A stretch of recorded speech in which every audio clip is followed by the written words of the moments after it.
La réunion de Satan. Alerte. Nous devons faire très attention pour ne pas tomber dans la stratégie du diable.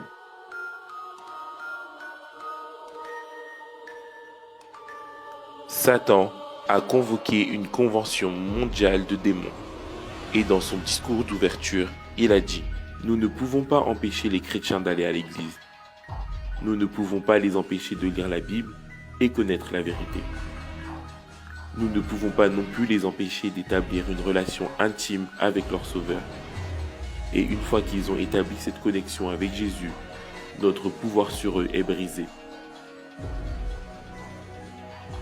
Alors, laissons-les aller à l'église, mais volons-leur le temps qu'il leur reste, de telle sorte qu'il n'ait pas de temps pour développer leur relation avec Jésus-Christ.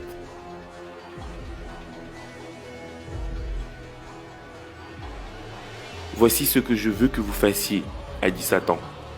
Distrayez-les de telle sorte qu'ils n'arrivent pas à s'approcher de leur Sauveur pour maintenir cette connexion vitale au cours de la journée. Comment allons-nous faire ? Ont demandé les démons. Comment allons-nous faire ?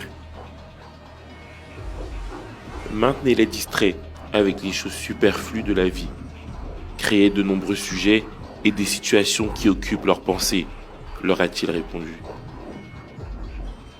Faites-les gaspiller, gaspiller, gaspiller et faites-les faire des prêts et des prêts. Persuadez leurs épouses de travailler pendant de longues heures et leurs maris de travailler pendant 6 ou 7 jours par semaine, 10 à 12 heures par jour, afin qu'ils aient des conditions financières pour maintenir leur style de vie futile et vide. Créez des situations qui les empêchent de passer du temps avec leurs enfants. Au fur et à mesure que leur famille commence à se défragmenter, et dans un bref espace de temps, leurs foyers ne leur offriront plus un endroit de paix pour se réfugier des oppressions du travail. Stimulez leurs pensées au point qu'ils n'arrivent plus à écouter, à entendre la voix suave et tranquille qui oriente leur esprit. Remplissez tous les endroits avec des revues et des journaux. Bombardez leurs pensées avec les nouvelles 24 heures sur 24. Présentez-leur de belles top modèles dans les magazines et à la télé, pour que leur mari croie que la beauté extérieure est celle qui importe. Ainsi, ils deviendront insatisfaits de leur propre épouse. Faites que leurs épouses soient très fatiguées et mettez beaucoup de maux de tête aussi. Car si elles ne donnent pas à leur mari l'amour qu'ils ont besoin et vice-versa, ils vont commencer à chercher ailleurs. Et cela sans doute rapidement défragmentera leur famille.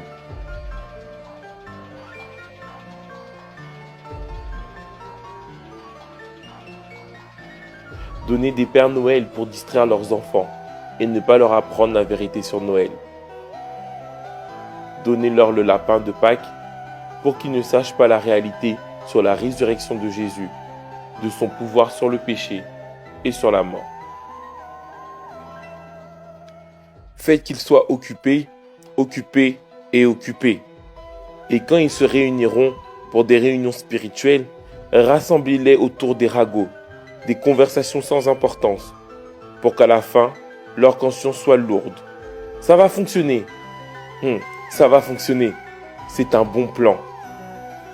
Les démons sont partis anxieusement pour accomplir la détermination du chef, faisant en sorte que les chrétiens du monde entier soient de plus en plus pressés, plus en plus occupés, allant dans tous les sens et ayant très peu de temps pour Dieu et pour leur famille, n'ayant pas de temps non plus pour raconter à d'autres le pouvoir du Seigneur Jésus de transformer leur vie. Voici une question. Le diable a-t-il eu du succès dans ses manigances